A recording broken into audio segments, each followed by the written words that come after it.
It is a truth universally acknowledged that a single man in possession of a good fortune must be in want of a wife.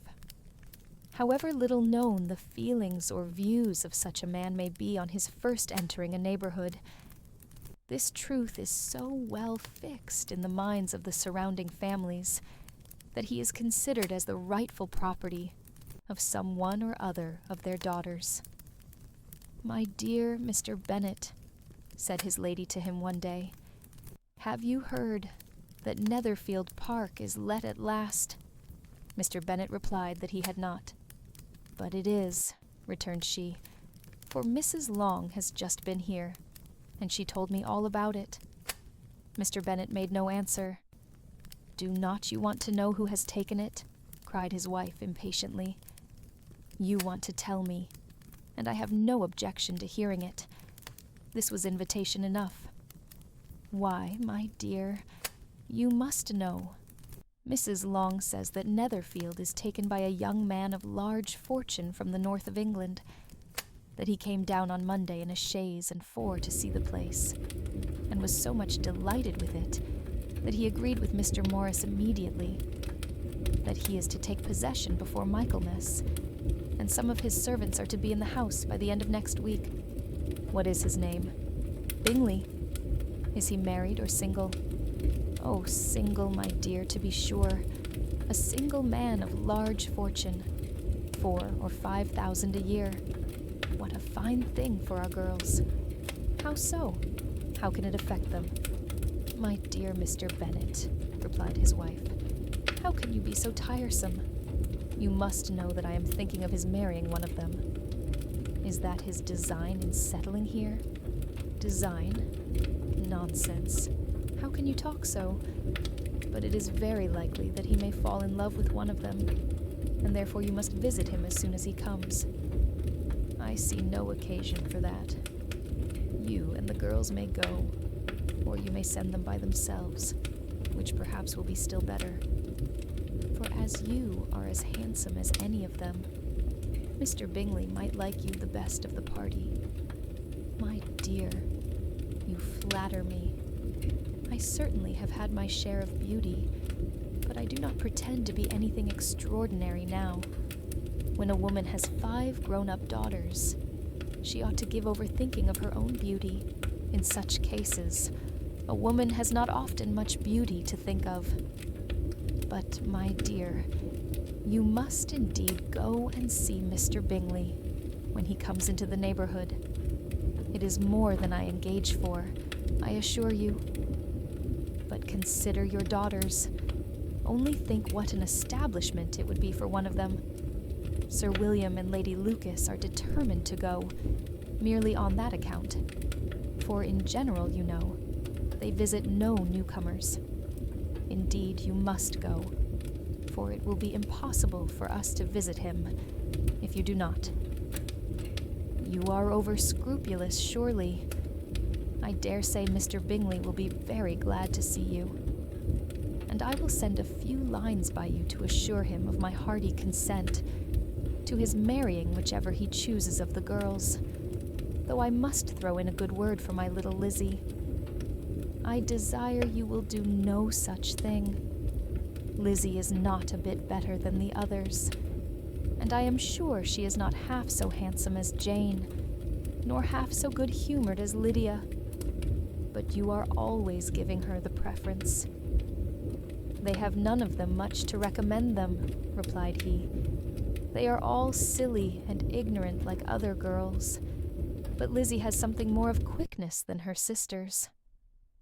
"Mr. Bennet, how can you abuse your own children in such a way? You take delight in vexing me. You have no compassion on my poor nerves. You mistake me, my dear. I have a high respect for your nerves. They are my old friends. I have heard you mention them with consideration these 20 years at least. Ah, you do not know what I suffer.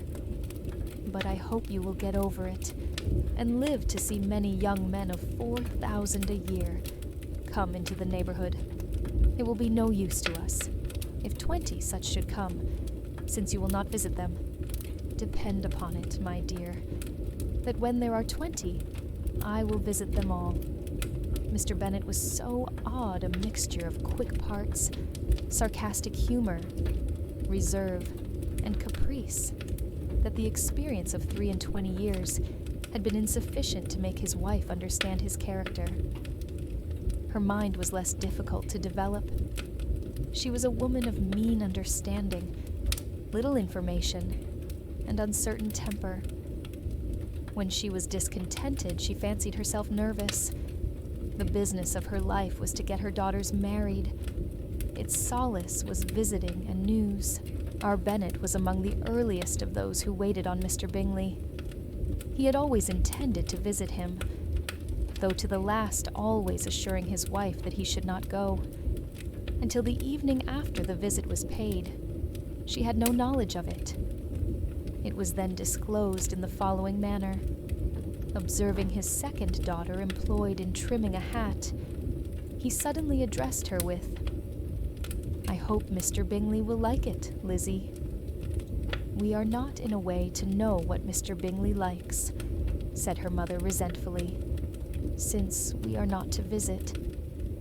"But you forget, Mamma," said Elizabeth, "that we shall meet him at the assemblies, and that Mrs. Long has promised to introduce him." "I do not believe Mrs. Long will do any such thing. She has 2 nieces of her own. She is a selfish, hypocritical woman, and I have no opinion of her." "No more have I," said Mr. Bennet, "and I am glad to find that you do not depend on her serving you." Mrs. Bennet deigned not to make any reply, but, unable to contain herself, began scolding one of her daughters. "Don't keep coughing so, Kitty, for heaven's sake. Have a little compassion on my nerves. You tear them to pieces." "Kitty has no discretion in her coughs," said her father. "She times them ill." "I do not cough for my own amusement," replied Kitty fretfully. "When is your next ball to be, Lizzie?" "Tomorrow fortnight." "Aye, so it is," cried her mother, "and Mrs. Long does not come back till the day before. So, it will be impossible for her to introduce him, for she will not know him herself. Then, my dear, you may have the advantage of your friend, and introduce Mr. Bingley to her."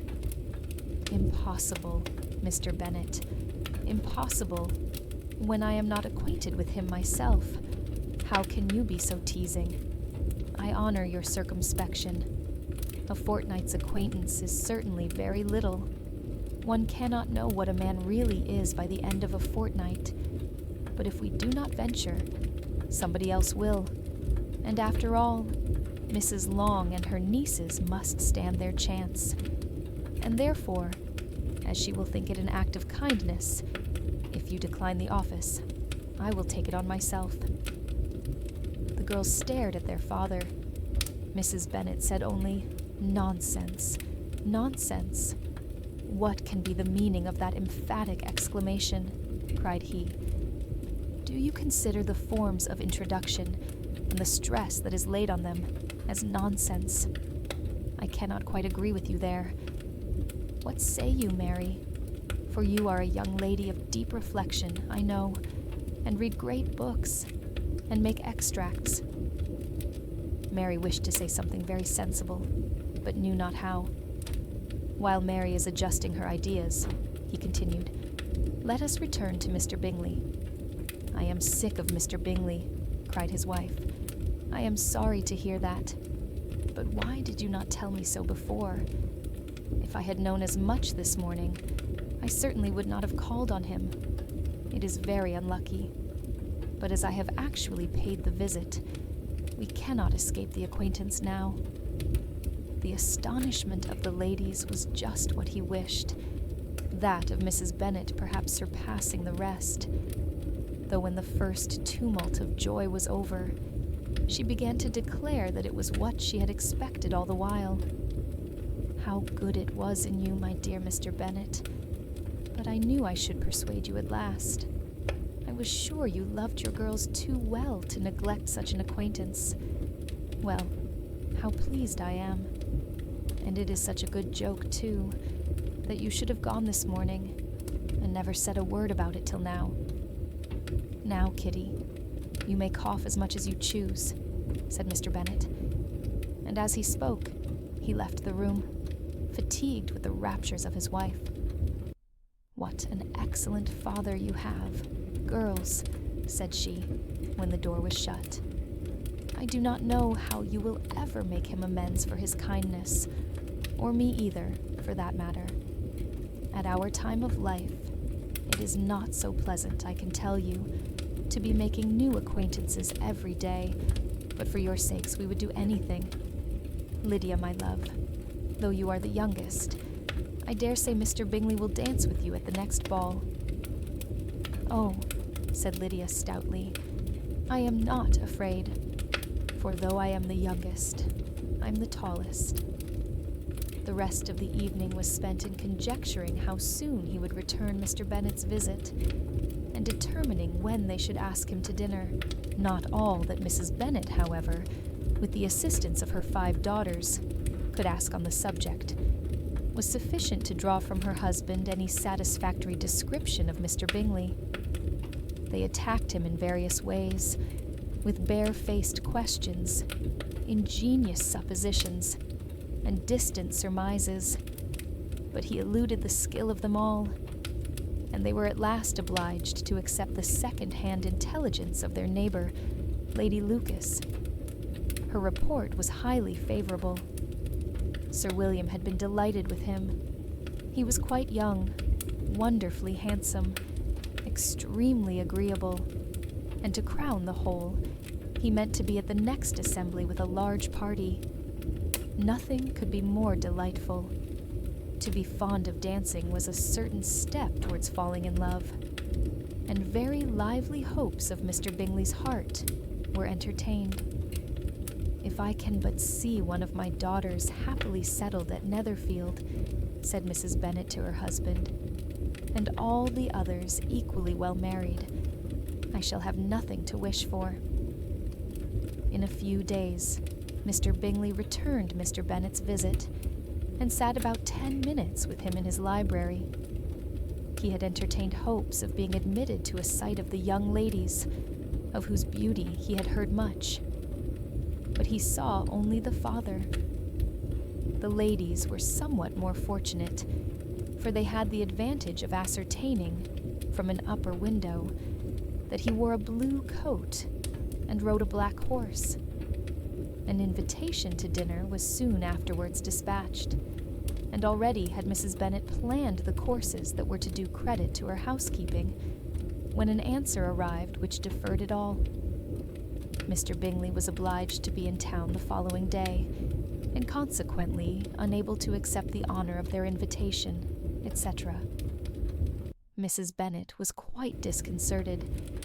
She could not imagine what business he could have in town so soon after his arrival in Hertfordshire, and she began to fear that he might always be flying about from one place to another, and never settled at Netherfield as he ought to be. Lady Lucas quieted her fears a little by starting the idea of his being gone to London only to get a large party for the ball, and a report soon followed that Mr. Bingley was to bring 12 ladies and 7 gentlemen with him to the assembly. The girls grieved over such a number of ladies, but were comforted the day before the ball by hearing that, instead of 12, he had brought only 6 with him from London, his 5 sisters and a cousin, and when the party entered the assembly room, it consisted of only 5 altogether: Mr. Bingley, his 2 sisters, the husband of the eldest, and another young man. Mr. Bingley was good-looking and gentlemanlike. He had a pleasant countenance and easy, unaffected manners. His sisters were fine women, with an air of decided fashion. His brother-in-law, Mr. Hurst, merely looked the gentleman, but his friend Mr. Darcy soon drew the attention of the room by his fine, tall person, handsome features, noble mien, and the report, which was in general circulation within 5 minutes after his entrance, of his having 10,000 a year. The gentlemen pronounced him to be a fine figure of a man. The ladies declared he was much handsomer than Mr. Bingley, and he was looked at with great admiration for about half the evening, till his manners gave a disgust which turned the tide of his popularity, for he was discovered to be proud, to be above his company, and above being pleased, and not all his large estate in Derbyshire could save him from having a most forbidding, disagreeable countenance, and being unworthy to be compared with his friend. Mr. Bingley had soon made himself acquainted with all the principal people in the room. He was lively and unreserved, danced every dance, was angry that the ball closed so early, and talked of giving one himself at Netherfield. Such amiable qualities must speak for themselves. What a contrast between him and his friend!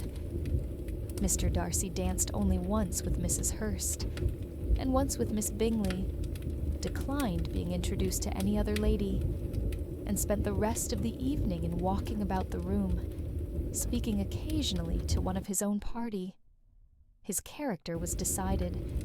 He was the proudest, most disagreeable man in the world, and everybody hoped that he would never come there again. Amongst the most violent against him was Mrs. Bennet, whose dislike of his general behavior was sharpened into particular resentment by his having slighted one of her daughters. Elizabeth Bennet had been obliged, by the scarcity of gentlemen, to sit down for 2 dances, and during part of that time, Mr. Darcy had been standing near enough for her to overhear a conversation between him and Mr. Bingley, who came from the dance for a few minutes, to press his friend to join it. "Come, Darcy," said he. "I must have you dance. I hate to see you standing about by yourself in this stupid manner. You had much better dance." "I certainly shall not. You know how I detest it, unless I am particularly acquainted with my partner. At such an assembly as this, it would be insupportable. Your sisters are engaged, and there is not another woman in the room whom it would not be a punishment to me to stand up with." "I would not be so fastidious as you are," cried Bingley, "for a kingdom. Upon my honor, I never met with so many pleasant girls in my life as I have this evening, and there are several of them, you see, uncommonly pretty." "You are dancing with the only handsome girl in the room," said Mr. Darcy, looking at the eldest Miss Bennet. "Oh, she is the most beautiful creature I ever beheld. But there is one of her sisters sitting down just behind you, who is very pretty, and I dare say very agreeable. Do let me ask my partner to introduce you." "Which do you mean?" And turning round, he looked for a moment at Elizabeth, till, catching her eye, he withdrew his own, and coldly said, "She is tolerable, but not handsome enough to tempt me, and I am in no humor at present to give consequence to young ladies who are slighted by other men. You had better return to your partner and enjoy her smiles, for you are wasting your time with me." Mr. Bingley followed his advice. Mr. Darcy walked off, and Elizabeth remained with no very cordial feelings towards him. She told the story, however, with great spirit among her friends, for she had a lively, playful disposition, which delighted in anything ridiculous. The evening altogether passed off pleasantly to the whole family. Mrs. Bennet had seen her eldest daughter much admired by the Netherfield party. Mr. Bingley had danced with her twice, and she had been distinguished by his sisters. Jane was as much gratified by this as her mother could be, though in a quieter way. Elizabeth felt Jane's pleasure. Mary had heard herself mentioned to Miss Bingley as the most accomplished girl in the neighborhood, and Catherine and Lydia had been fortunate enough to be never without partners, which was all that they had yet learnt to care for at a ball. They returned, therefore, in good spirits to Longbourn, the village where they lived, and of which they were the principal inhabitants. They found Mr. Bennet still up. With a book, he was regardless of time, and on the present occasion, he had a good deal of curiosity as to the event of an evening which had raised such splendid expectations. He had rather hoped that all his wife's views on the stranger would be disappointed, but he soon found that he had a very different story to hear. "Oh, my dear Mr. Bennet," as she entered the room, "we have had a most delightful evening, a most excellent ball. I wish you had been there. Jane was so admired. Nothing could be like it. Everybody said how well she looked, and Mr. Bingley thought her quite beautiful, and danced with her twice. Only think of that, my dear. He actually danced with her twice, and she was the only creature in the room that he asked a second time. First of all, he asked Miss Lucas. I was so vexed to see him stand up with her. But, however, he did not admire her at all. Indeed, nobody can, you know. And he seemed quite struck with Jane as she was going down the dance. So he inquired who she was, and got introduced, and asked her for the two next. Then, the 2/3 he danced with Miss King, and the 2/4 with Maria Lucas, and the 2/5 with Jane again, and the 2/6 with Lizzie, and the boulanger. If he had had any compassion for me, cried her husband impatiently, he would not have danced half so much. For God's sake, say no more of his partners. Oh, that he had sprained his ankle in the first dance. Oh, my dear, continued Mrs. Bennet, I am quite delighted with him.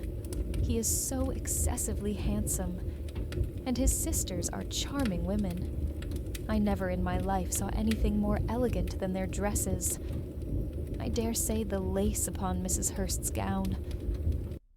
Here she was interrupted again. Mr. Bennet protested against any description of finery. She was therefore obliged to seek another branch of the subject, and related, with much bitterness of spirit and some exaggeration, the shocking rudeness of Mr. Darcy. But I can assure you, she added, that Lizzie does not lose much by not suiting his fancy, for he is a most disagreeable, horrid man, not at all worth pleasing, so high and so conceited that there was no enduring him. He walked here, and he walked there, fancying himself so very great, not handsome enough to dance with. I wish you had been there, my dear, to have given him one of your set-downs. I quite detest the man.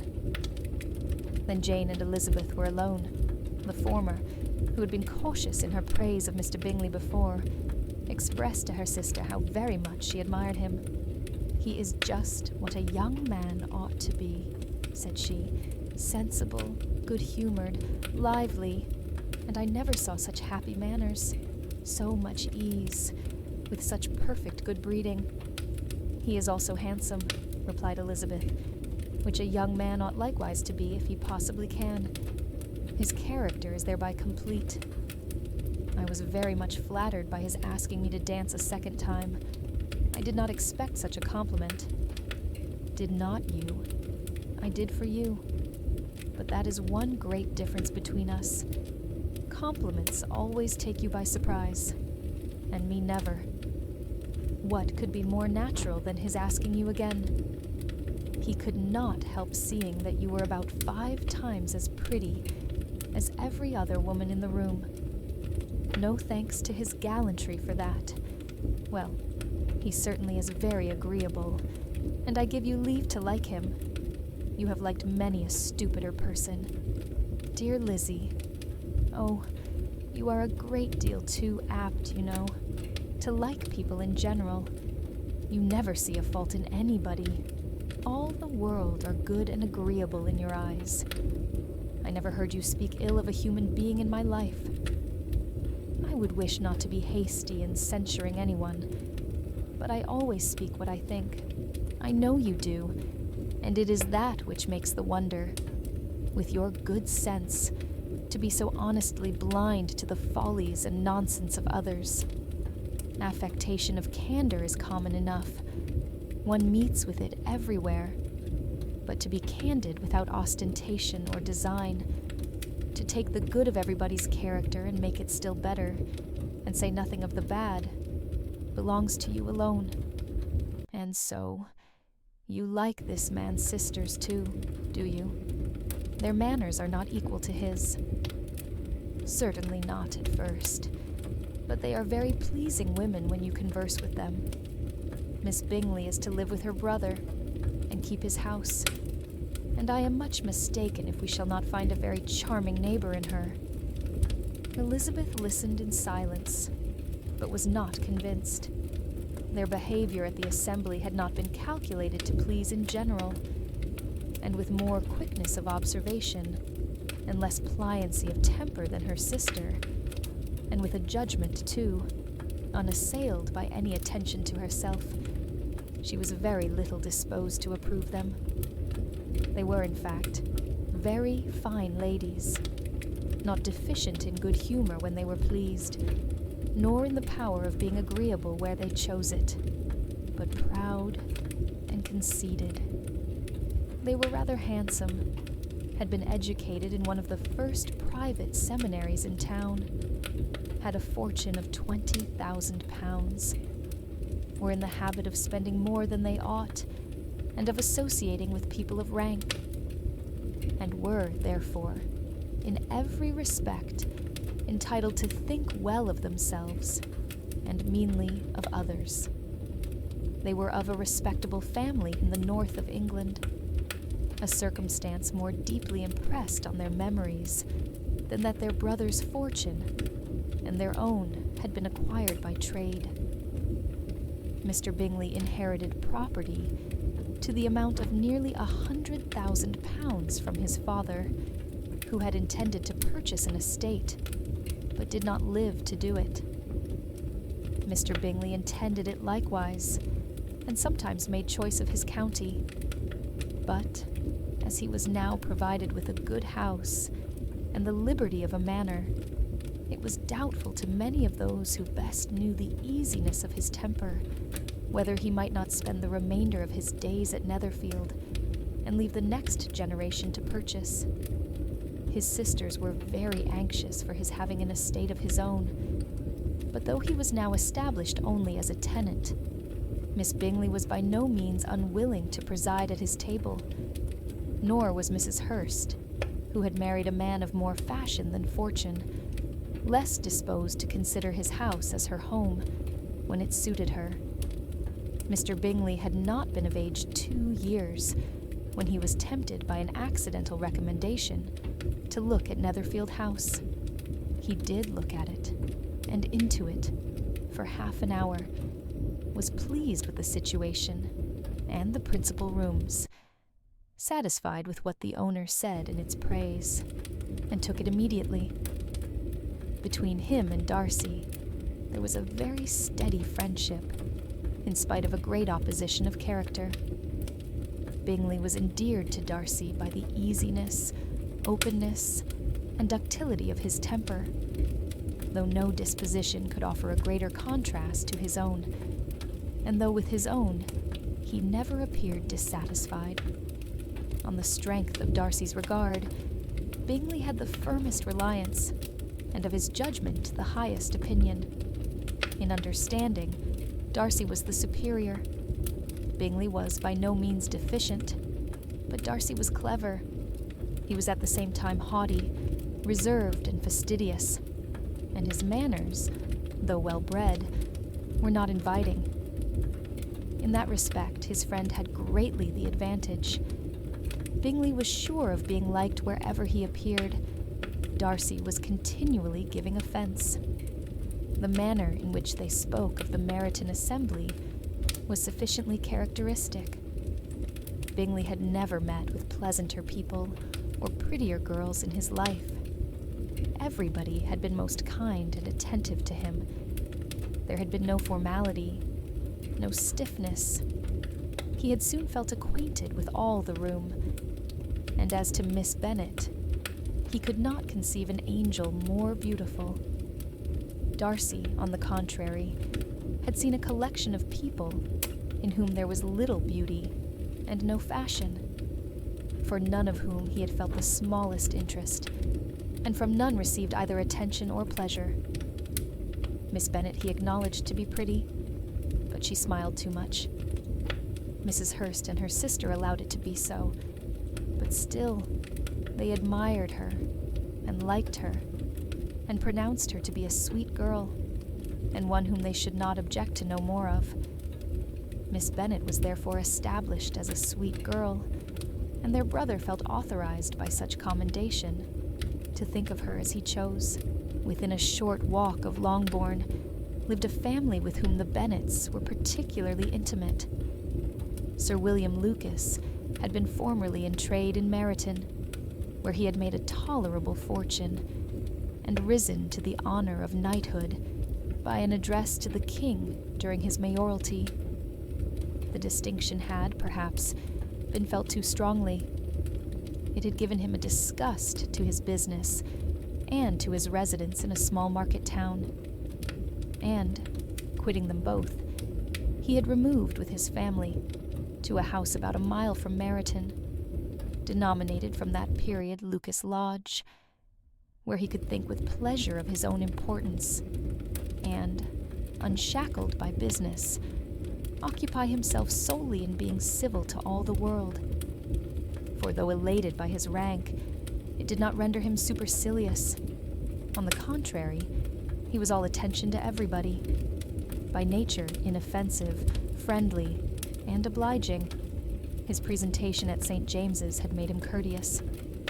Lady Lucas was a very good kind of woman, not too clever to be a valuable neighbor to Mrs. Bennet. They had several children.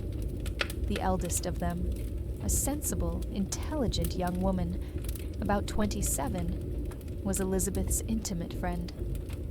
That the Miss Lucases and the Miss Bennets should meet to talk over a ball was absolutely necessary, and the morning after the assembly brought the former to Longbourn to hear and to communicate. "You began the evening well, Charlotte," said Mrs. Bennet, with civil self-command to Miss Lucas. "You were Mr. Bingley's first choice." "Yes, but he seemed to like his second better." "Oh, you mean Jane, I suppose, because he danced with her twice. To be sure, that did seem as if he admired her. Indeed, I rather believe he did. I heard something about it, but I hardly know what. Something about Mr. Robinson. Perhaps you mean what I overheard between him and Mr. Robinson. Did not I mention it to you?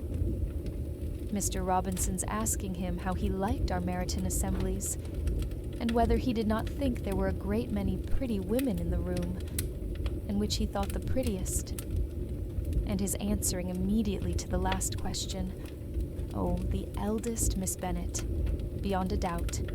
There cannot be two opinions on that point.' Upon my word. Well, that was very decided indeed. That does seem as if, but however, it may all come to nothing, you know." "My overhearings were more to the purpose than yours, Eliza," said Charlotte. "Mr. Darcy is not so well worth listening to as his friend, is he? Poor Eliza, to be only just tolerable. I beg you will not put it into Lizzie's head to be vexed by his ill-treatment, for he is such a disagreeable man that it would be quite a misfortune to be liked by him. Mrs. Long told me last night that he sat close to her for half an hour, without once opening his lips." "Are you quite sure, ma'am? Is not there a little mistake?" said Jane. "I certainly saw Mr. Darcy speaking to her.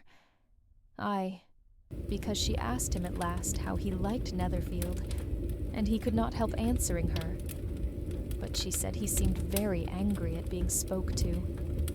Miss Bingley told me," said Jane, that he never speaks much unless among his intimate acquaintance. With them, he is remarkably agreeable. I do not believe a word of it, my dear. If he had been so very agreeable, he would have talked to Mrs. Long. But I can guess how it was. Everybody says that he is eat up with pride, and I dare say he had heard somehow that Mrs. Long does not keep a carriage, and had to come to the ball in a hack chaise. I do not mind his not talking to Mrs. Long, said Miss Lucas, but I wish he had danced with Eliza. Another time, Lizzie, said her mother. I would not dance with him, if I were you. I believe, ma'am, I may safely promise you never to dance with him. His pride, said Miss Lucas, does not offend me so much as pride often does, because there is an excuse for it.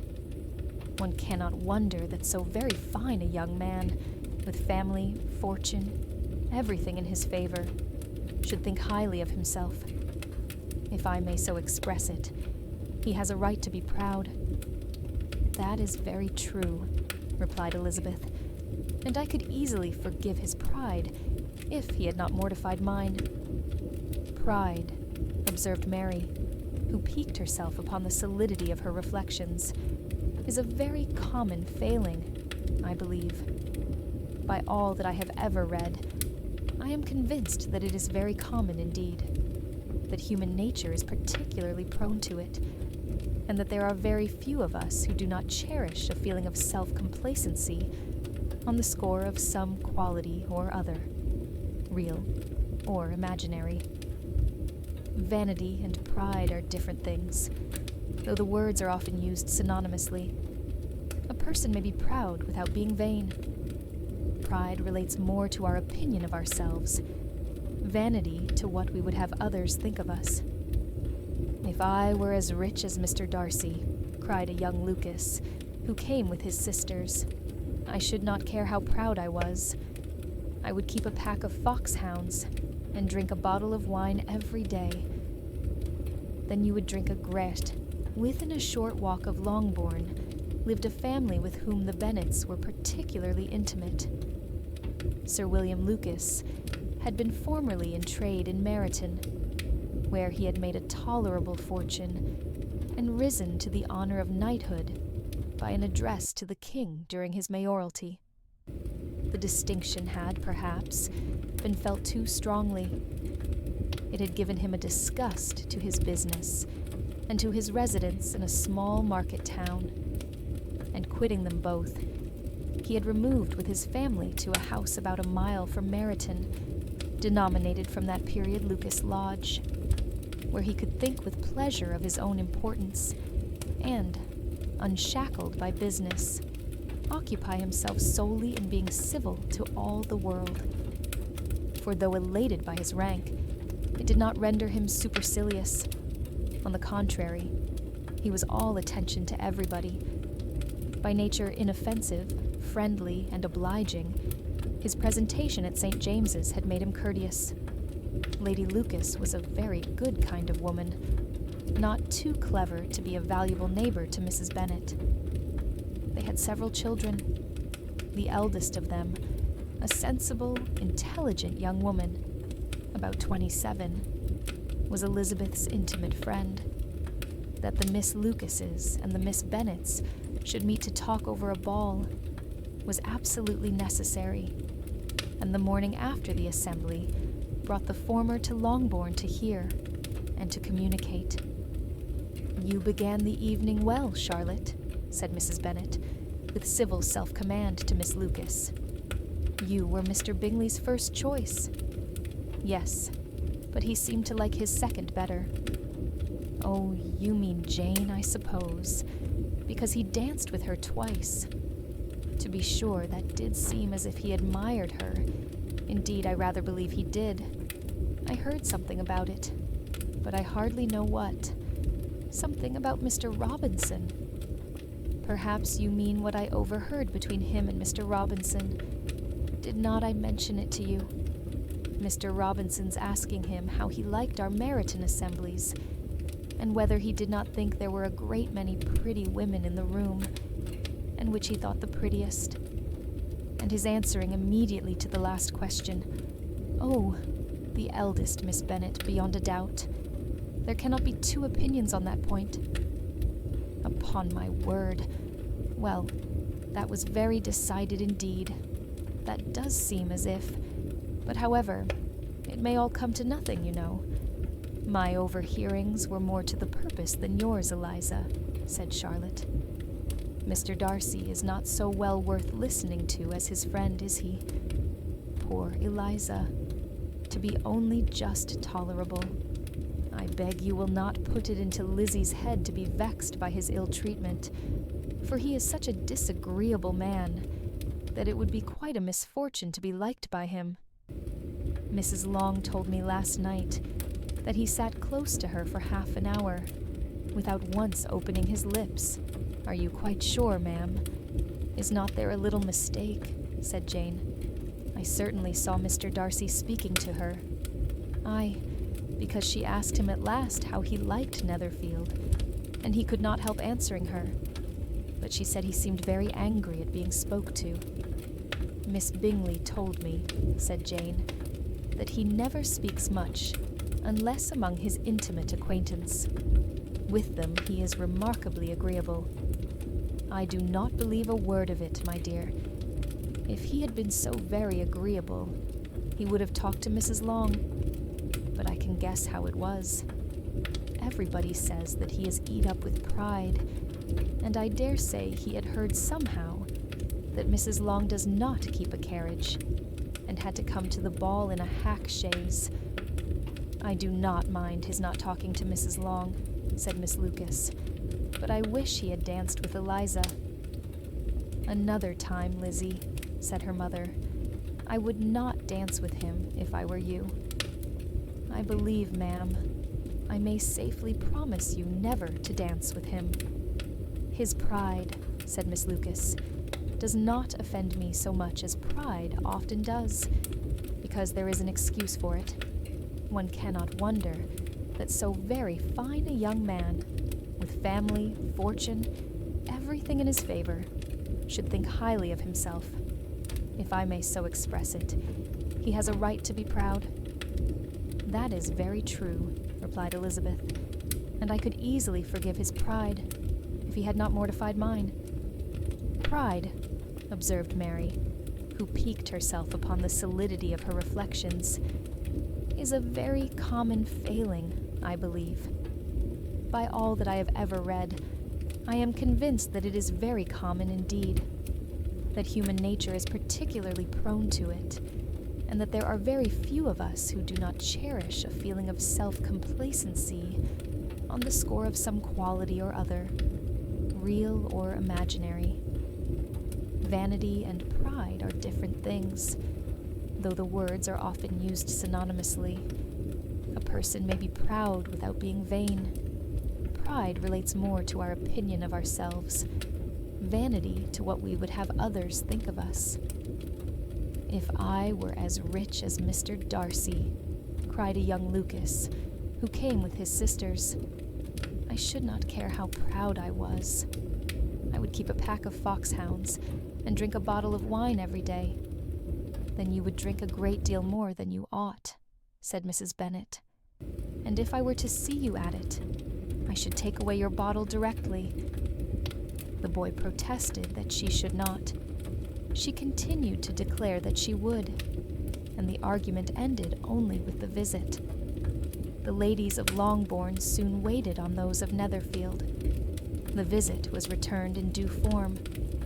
Miss Bennet's pleasing manners grew on the goodwill of Mrs. Hurst and Miss Bingley, and though the mother was found to be intolerable, and the younger sisters not worth speaking to, a wish of being better acquainted with them was expressed towards the two eldest.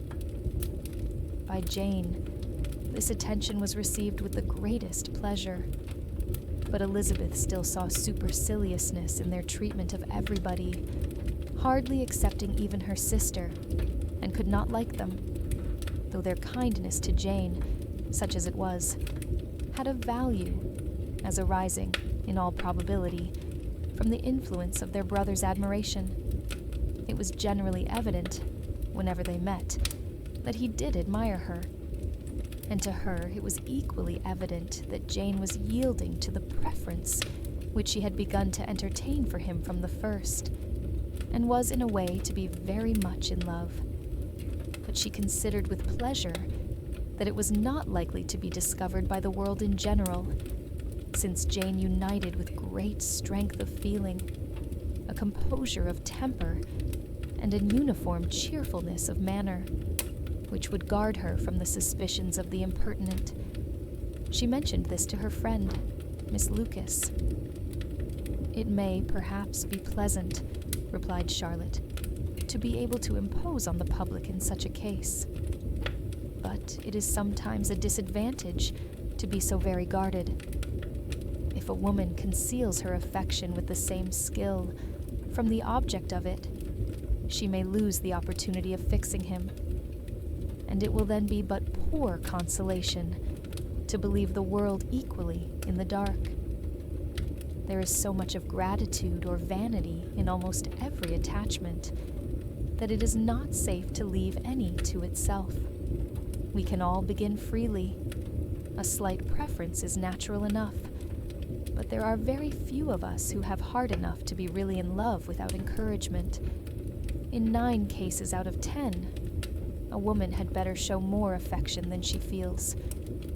Bingley likes your sister undoubtedly, but he may never do more than like her, if she does not help him on. But she does help him on, as much as her nature will allow. If I can perceive her regard for him, he must be a simpleton indeed, and not to discover it too. Remember, Eliza, that he does not know Jane's disposition as you do. But if a woman is partial to a man, and does not endeavor to conceal it, he must find it out. Perhaps he must, if he sees enough of her. But though Bingley and Jane meet tolerably often, it is never for many hours together, and as they always see each other in large mixed parties, it is impossible that every moment should be employed in conversing together. Jane should therefore make the most of every half-hour in which she can command his attention. When she is secure of him, there will be leisure for falling in love as much as she chooses. "Your plan is a good one," replied Elizabeth, "where nothing is in question but the desire of being well married, and if I were determined to get a rich husband, or any husband, I dare say I should adopt it. But these are not Jane's feelings. She is not acting by design. As yet she cannot even be certain of the degree of her own regard, nor of its reasonableness. She has known him only a fortnight. She danced 4 dances with him at Meryton. She saw him one morning at his own house, and has since dined in company with him 4 times.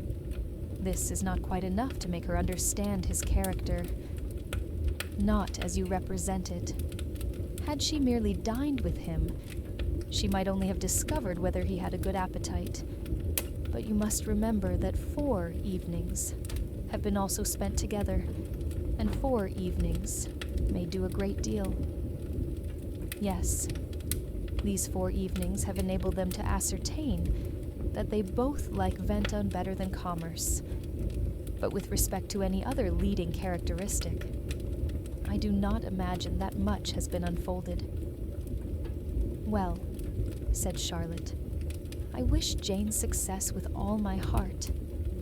And if she were married to him tomorrow, I should think she had as good a chance of happiness as if she were to be studying his character for a 12-month. Happiness in marriage is entirely a matter of chance. If the dispositions of the parties are ever so well known to each other, or ever so similar beforehand, it does not advance their felicity in the least. They always continue to grow sufficiently unlike afterwards to have their share of vexation, and it is better to know as little as possible of the defects of the person with whom you are to pass your life. You make me laugh, Charlotte, but it is not sound. You know it is not sound, and that you would never act in this way yourself. Occupied in observing Mr. Bingley's attention to her sister, Elizabeth was far from suspecting that she was herself becoming an object of some interest in the eyes of his friend. Mr. Darcy had at first scarcely allowed her to be pretty. He had looked at her without admiration at the ball, and when they next met, he looked at her only to criticize. But no sooner had he made it clear to himself and his friends that she had hardly a good feature in her face than he began to find it was rendered uncommonly intelligent by the beautiful expression of her dark eyes. To this discovery succeeded some others equally mortifying. Though he had detected with a critical eye more than one failure of perfect symmetry in her form, he was forced to acknowledge her figure to be light and pleasing, and in spite of his asserting that her manners were not those of the fashionable world, he was caught by their easy playfulness. Of this she was perfectly unaware. To her he was only the man who made himself agreeable nowhere, and who had not thought her handsome enough to dance with. He began to wish to know more of her, and, as a step towards conversing with her himself, attended to her conversation with others. His doing so drew her notice. It was at Sir William Lucas's, where a large party were assembled. "What does Mr. Darcy mean," said she to Charlotte, "by listening to my conversation with Colonel Forster? That is a question which Mr. Darcy only can answer. But if he does it any more, I shall certainly let him know that I see what he is about. He has a very satirical eye, and if I do not begin by being impertinent myself, I shall soon grow afraid of him, on his approaching them soon afterwards, though without seeming to have any intention of speaking." Miss Lucas defied her friend to mention such a subject to him, which immediately provoking Elizabeth to do it, she turned to him and said, "Did not you think, Mr. Darcy, that I expressed myself uncommonly well just now, when I was teasing Colonel Forster to give us a ball at Meryton? With great energy, but it is a subject which always makes a lady energetic. You are severe on us." "It will be her turn soon to be teased," said Miss Lucas. "I am going to open the instrument, Eliza, and you know what follows. You are a very strange creature by way of a friend, always wanting me to play and sing before anybody and everybody. If my vanity had taken a musical turn, you would have been invaluable. But as it is, I would really rather not sit down before those who must be in the habit of hearing the very best performers." On Miss Lucas's persevering, however, she added, "Very well. If it must be so, it must," and gravely glancing at Mr. Darcy, "There is a very fine old saying, which everybody here is of course familiar with, 'Keep your breath to cool your porridge,' and I shall keep mine to swell my song." Her performance was pleasing, though by no means capital.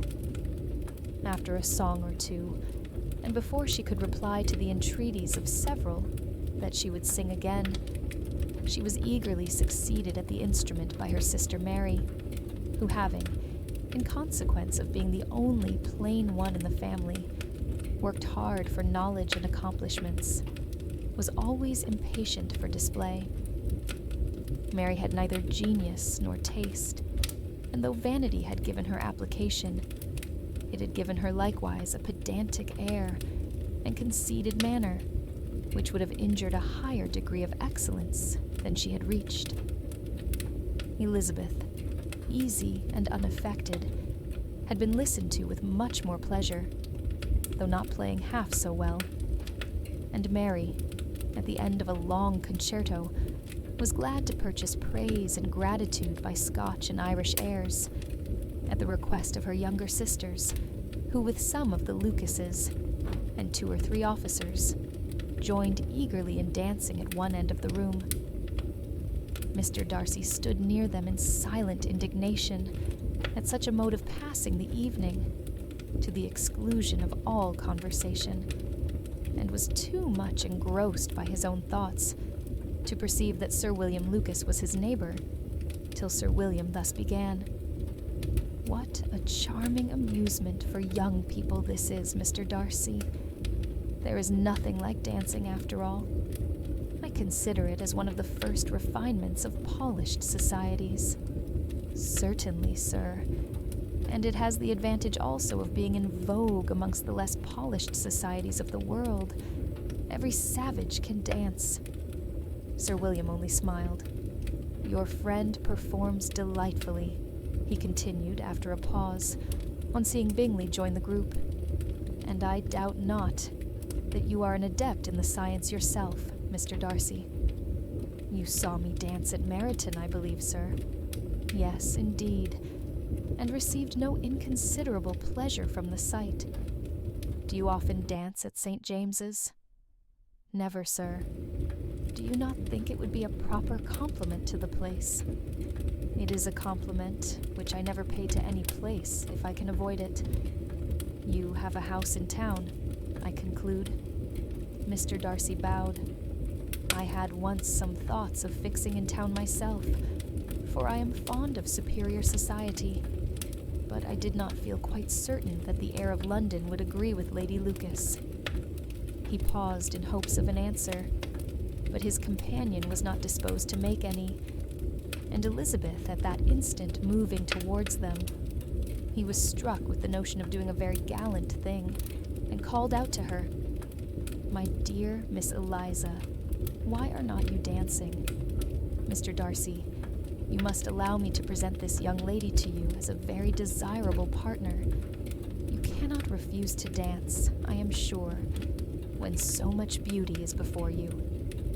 And taking her hand, he would have given it to Mr. Darcy, who, though extremely surprised, was not unwilling to receive it, when she instantly drew back, and said with some discomposure to Sir William, "Indeed, sir, I have not the least intention of dancing.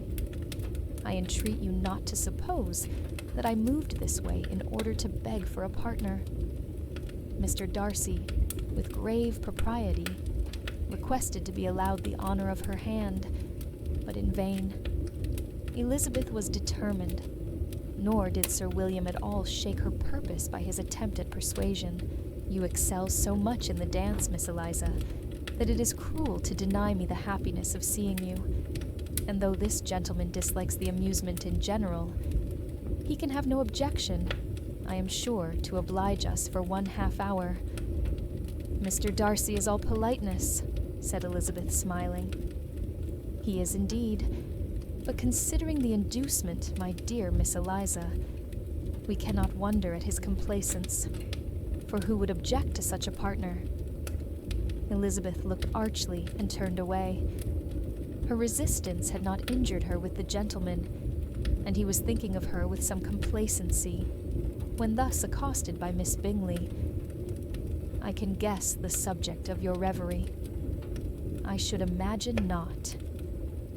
You are considering how insupportable it would be to pass many evenings in this manner, in such society, and indeed, I am quite of your opinion.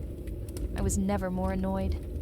The insipidity, and yet the noise, the nothingness, and yet the self-importance of all these people.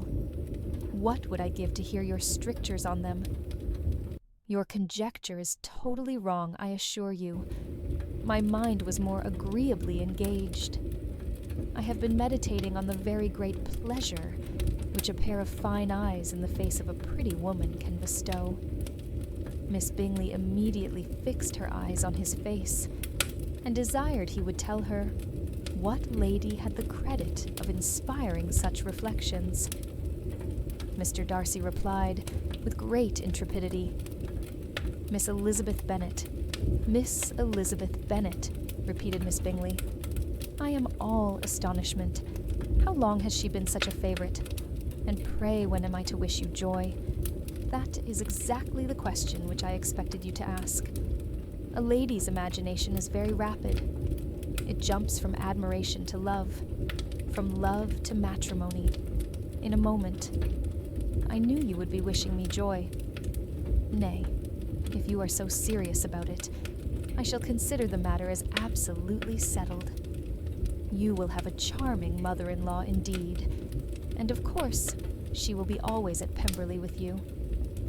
He listened to her with perfect indifference, while she chose to entertain herself in this manner, and as his composure convinced her that all was safe, her wit flowed along. Our Bennet's property consisted almost entirely in an estate of 2,000 a year, which, unfortunately for his daughters, was entailed, in default of heirs male, on a distant relation, and their mother's fortune, though ample for her situation in life, could but ill supply the deficiency of his. Her father had been an attorney in Meryton, and had left her £4,000. She had a sister married to a Mr. Phillips, who had been a clerk to their father, and succeeded him in the business, and a brother settled in London in a respectable line of trade. The village of Longbourn was only 1 mile from Meryton, a most convenient distance for the young ladies, who were usually tempted thither 3 or 4 times a week, to pay their duty to their aunt, and to a milliner's shop just over the way.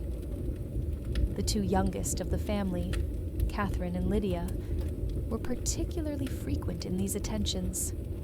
Their minds were more vacant than their sisters', and when nothing better offered, a walk to Meryton was necessary to amuse their morning hours and furnish conversation for the evening. And, however bare of news the country in general might be, they always contrived to learn some from their aunt.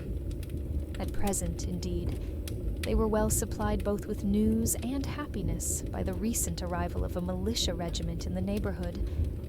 It was to remain the whole winter, and Meryton was the headquarters. Their visits to Mrs. Phillips were now productive of the most interesting intelligence.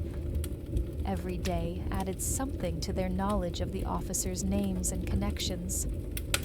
Their lodgings were not long a secret, and at length they began to know the officers themselves.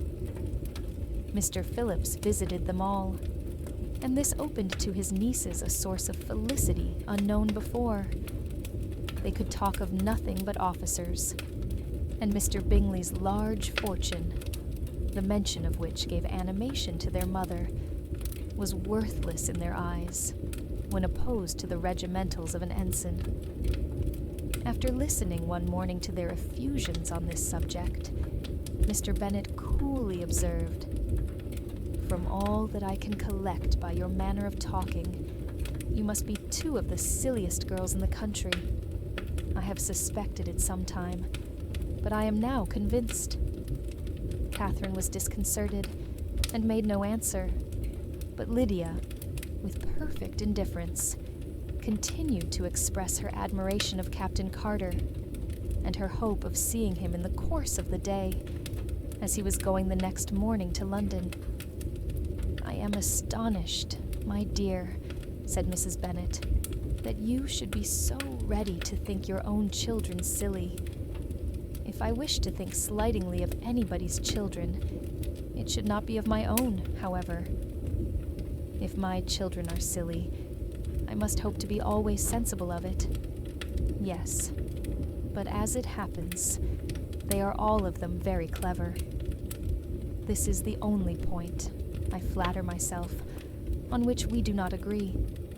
I had hoped that our sentiments coincided in every particular, but I must so far differ from you as to think our 2 youngest daughters uncommonly foolish. My dear Mr. Bennet, you must not expect such girls to have the sense of their father and mother. When they get to our age, I dare say they will not think about officers any more than we do. I remember the time when I liked a red coat myself very well, and indeed, so I do still at my heart. And if a smart young colonel, with 5,000 or 6,000 a year, should want one of my girls, I shall not say nay to him.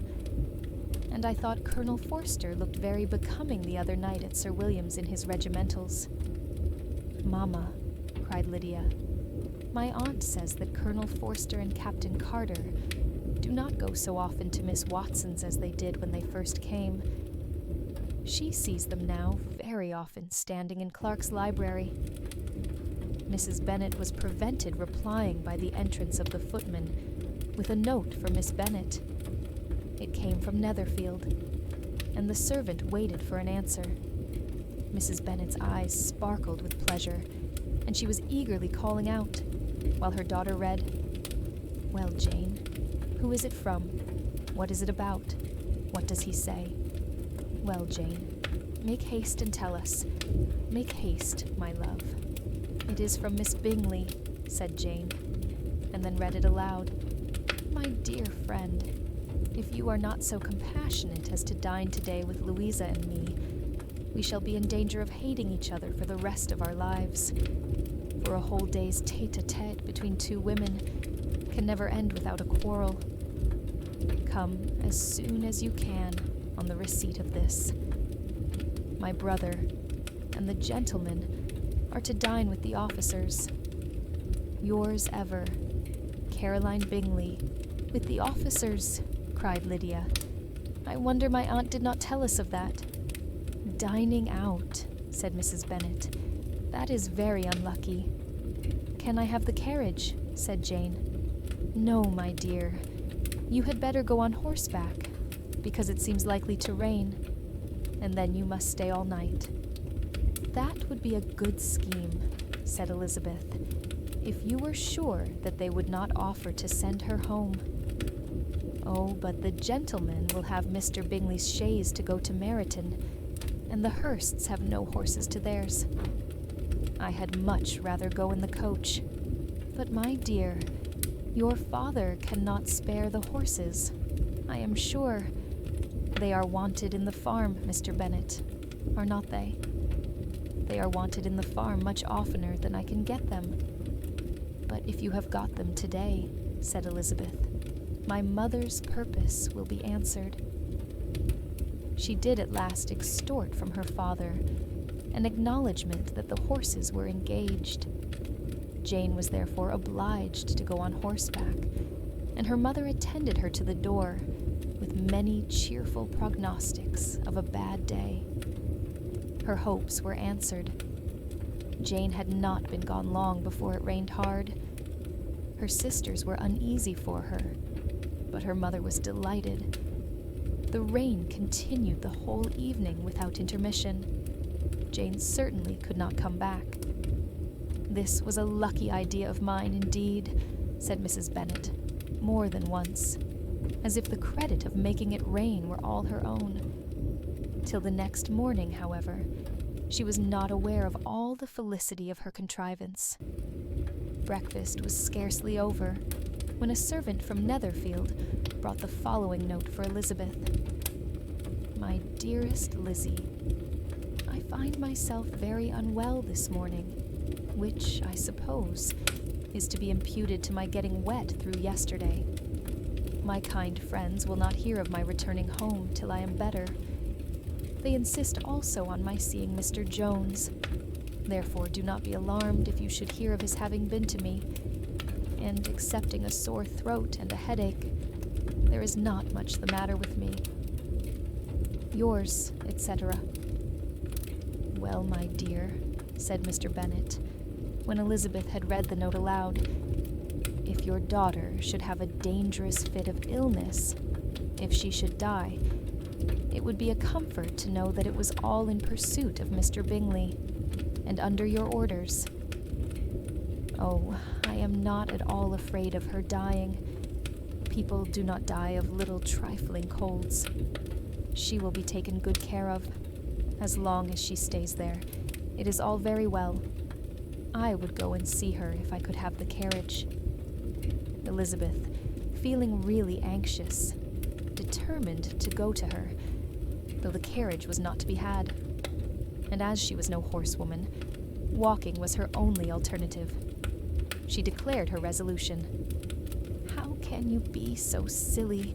cried her mother. "A as to think of such a thing, in all this dirt. You will not be fit to be seen when you get there. I shall be very fit to see Jane, which is all I want. Is this a hint to me, Lizzie, said her father, to send for the horses? No, indeed.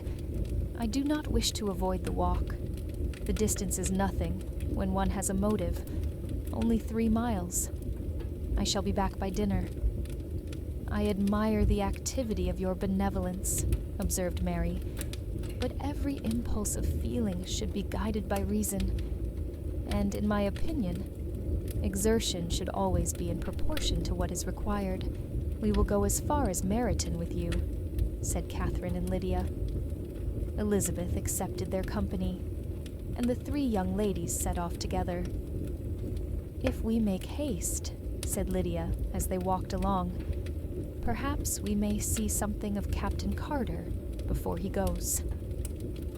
In Meryton they parted. The 2 youngest repaired to the lodgings of one of the officers' wives, and Elizabeth continued her walk alone, crossing field after field at a quick pace, jumping over stiles and springing over puddles, with impatient activity, and finding herself at last within view of the house, with weary ankles, dirty stockings, and a face glowing with the warmth of exercise. She was shown into the breakfast parlor, where all but Jane were assembled, and where her appearance created a great deal of surprise. That she should have walked 3 miles so early in the day, in such dirty weather, and by herself, was almost incredible to Mrs. Hurst and Miss Bingley, and Elizabeth was convinced that they held her in contempt for it. She was received, however, very politely by them, and in their brother's manners there was something better than politeness. There was good humor and kindness. Mr. Darcy said very little, and Mr. Hurst nothing at all. The former was divided between admiration of the brilliancy which exercise had given to her complexion, and doubt as to the occasions justifying her coming so far alone. The latter was thinking only of his breakfast. Her inquiries after her sister were not very favorably answered. Miss Bennet had slept ill, and though up, was very feverish, and not well enough to leave her room. Elizabeth was glad to be taken to her immediately, and Jane, who had only been withheld by the fear of giving alarm or inconvenience, from expressing in her note how much she longed for such a visit, was delighted at her entrance. She was not equal, however, to much conversation, and when Miss Bingley left them together, could attempt little beside expressions of gratitude for the extraordinary kindness she was treated with. Elizabeth silently attended her. When breakfast was over, they were joined by the sisters, and Elizabeth began to like them herself when she saw how much affection and solicitude they showed for Jane. The apothecary came, and having examined his patient, said, as might be supposed, that she had caught a violent cold, and that they must endeavor to get the better of it, advised her to return to bed, and promised her some draughts. The advice was followed readily, for the feverish symptoms increased, and her head ached acutely. Elizabeth did not quit her room for a moment, nor were the other ladies often absent, the gentlemen being out. They had in fact nothing to do elsewhere. When the clock struck 3, Elizabeth felt that she must go, and very unwillingly said so. Miss Bingley offered her the carriage, and she only wanted a little pressing to accept it, when Jane testified such concern at parting with her that Miss Bingley was obliged to convert the offer of the chaise into an invitation to remain at Netherfield for the present. Elizabeth most thankfully consented, and a servant was dispatched to Longbourn to acquaint the family with her stay and bring back a supply of clothes. At 5 o'clock, the 2 ladies retired to dress, and at 6:30, Elizabeth was summoned to dinner. to the civil inquiries which then poured in, and amongst which she had the pleasure of distinguishing the much superior solicitude of Mr. Bingley, she could not make a very favorable answer. Jane was by no means better. The sisters, on hearing this, repeated 3 or 4 times how much they were grieved, how shocking it was to have a bad cold, and how excessively they disliked being ill themselves, and then thought no more of the matter, and their indifference towards Jane, when not immediately before them, restored Elizabeth to the enjoyment of all her original dislike. Their brother, indeed, was the only one of the party whom she could regard with any complacency. His anxiety for Jane was evident, and his attentions to herself most pleasing, and they prevented her feeling herself so much an intruder, as she believed she was considered by the others. She had very little notice from any but him.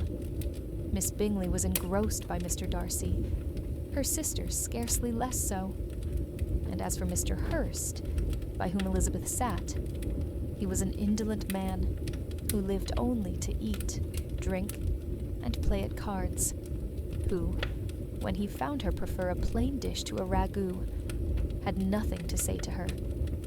When dinner was over, she returned directly to Jane, and Miss Bingley began abusing her as soon as she was out of the room. Her manners were pronounced to be very bad indeed, a mixture of pride and impertinence. She had no conversation, no style, no taste, no beauty. Mrs. Hurst thought the same, and added, "She has nothing, in short, to recommend her, but being an excellent walker. I shall never forget her appearance this morning. She really looked almost wild." "She did indeed, Louisa. I could hardly keep my countenance. Very nonsensical to come at all. Why must she be scampering about the country because her sister had a cold? Her hair so untidy, so blousy.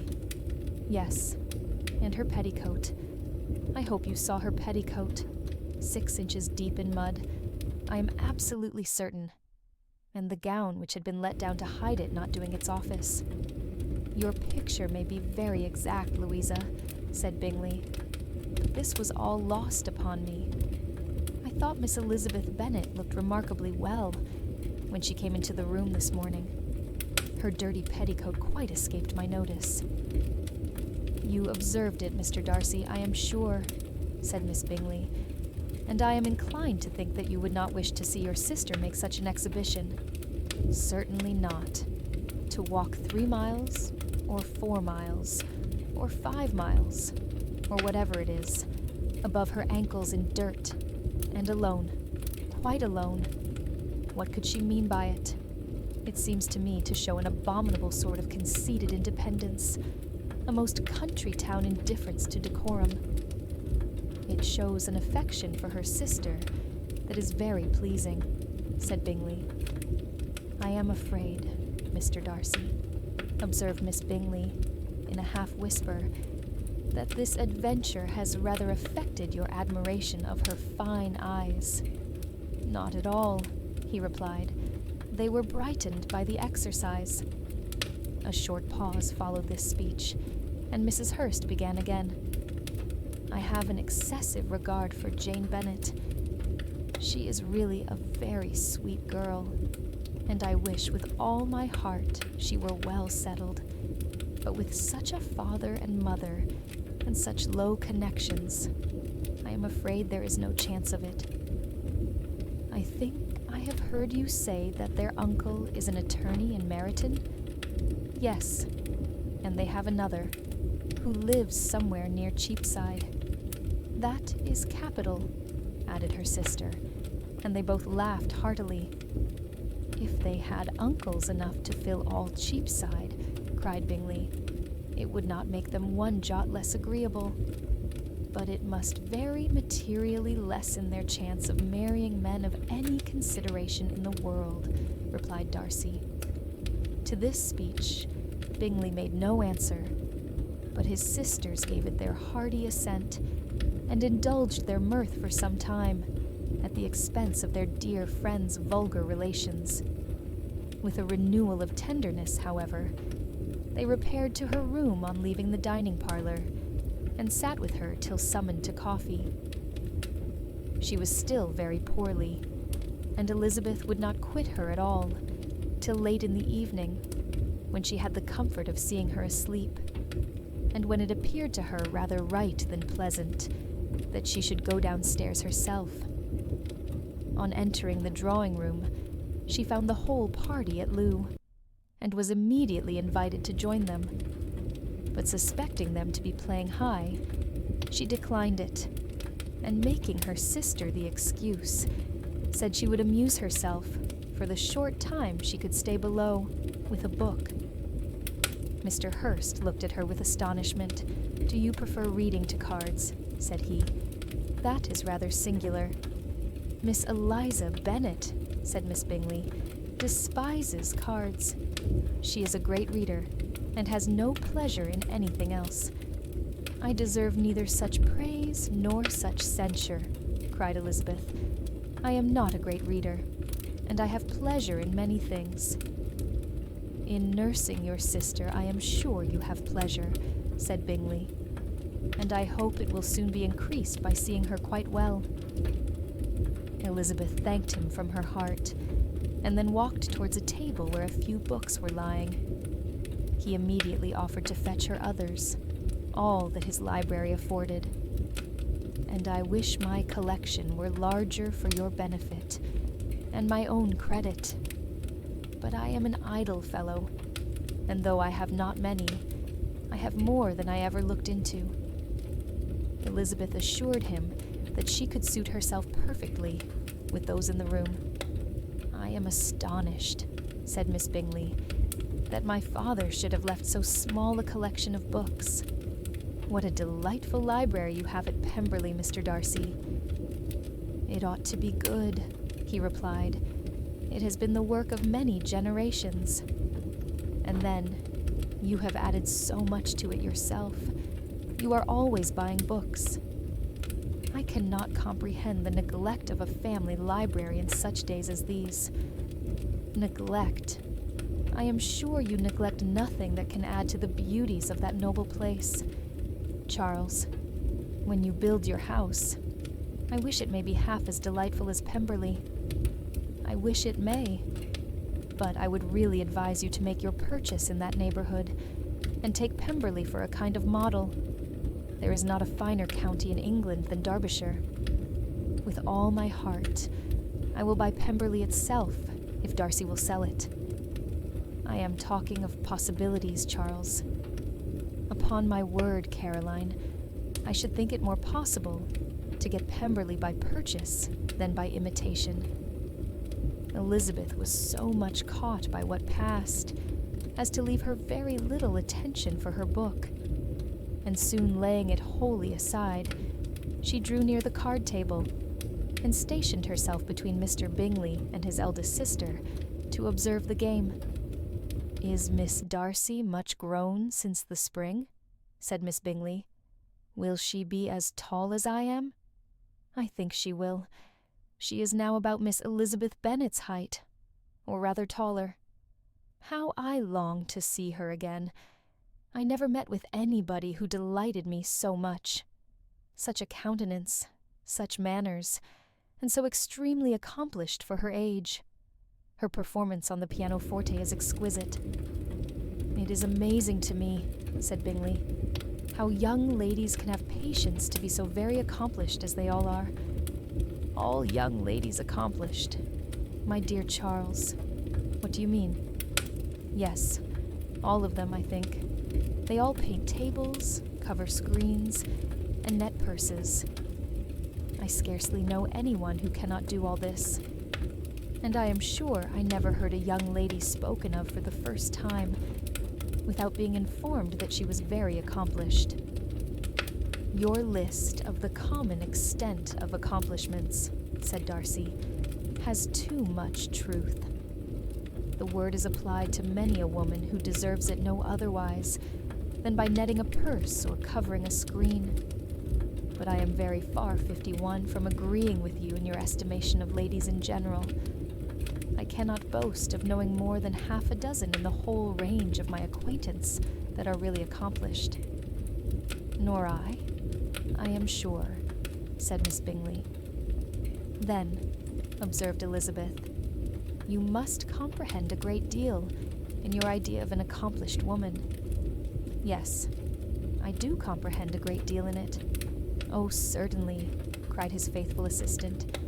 No one can be really esteemed accomplished who does not greatly surpass what is usually met with. A woman must have a thorough knowledge of music, singing, drawing, dancing, and the modern languages to deserve the word. And besides all this, she must possess a certain something in her air and manner of walking, the tone of her voice, her address and expressions, or the word will be but half deserved.